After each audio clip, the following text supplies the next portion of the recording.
Sundarpura salon હત્યા કેસમાં સંડોવાયેલા આરોપીની અટકાયત કરીને રિકન્સ્ટ્રક્શન કરવામાં આવ્યું હતું. સલૂન હત્યા કેસમાં સંડોવાયેલા મુખ્ય આરોપીના 3 દિવસના રિમાન્ડ મંજૂર કરવામાં આવ્યા છે. તો પોલીસ દ્વારા ઘટના સ્થળેથી રિકન્સ્ટ્રક્શન હુમલામાં વપરાયેલ ચાકુને પણ કબજે લેવામાં આવ્યું છે. દુકાન બહાર સામાન મૂકવાની બાબતે થયેલી તકરાર બાદ હત્યા થયાનો ખુલાસો થયો છે. ત્યારે રિમાન્ડ પૂર્ણ થતાં જ આરોપીને ફરી કોર્ટમાં રજૂ કરવામાં આવશે. એવા પ્રકારે ચાકુ ઘા કે તીક્ષ્ણ ત્યારે માણસના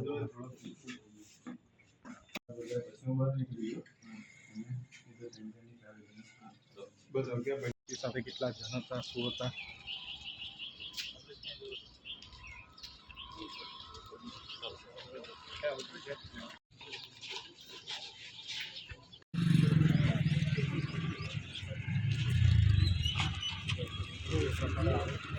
હત્યાનો બનાવ ઘટીને દુકાન ચલાવવામાં આવે છે અને કઈ બાબતે તમે તે શું કર્યું, કઈથી સ્ટાર્ટ કર્યું, કેવી રીતના કર્યું, ચોક્કસપણે પીઆઈ દ્વારા જે આરોપી છે એની સાથે ચર્ચા કરવામાં આવી રહી છે.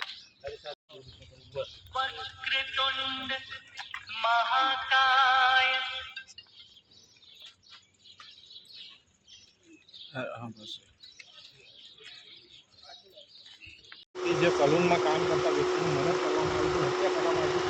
અત્યારે કપૂરા પોલીસ દ્વારા એ આરોપીને લઈને રિકન્સ્ટ્રક્શન કરવામાં આવ્યું છે, જેના દ્રશ્યો બતાવી રહ્યા છે. જે પ્રકારે આરોપી દ્વારા જે આરોપીએ કયા કારણસર તેના લીધે અને શું કામ હત્યા કરવામાં આવી તેને પણ પોલીસ દ્વારા તપાસ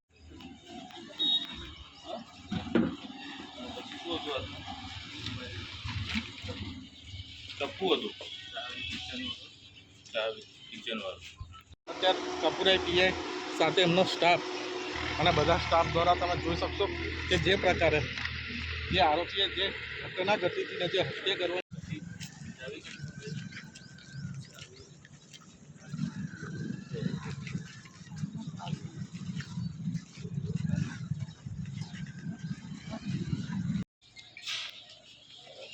આ સીડીથી નીચે આ તો અવાજ કરશે છે.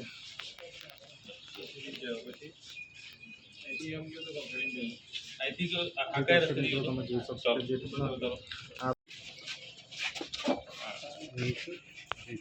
તમે દ્રશ્યો જોઈ રહ્યા છો કે આરોપી અંદર ગયો, અંદર જઈને લઈને અત્યારે પોલીસ દ્વારા જે આરોપી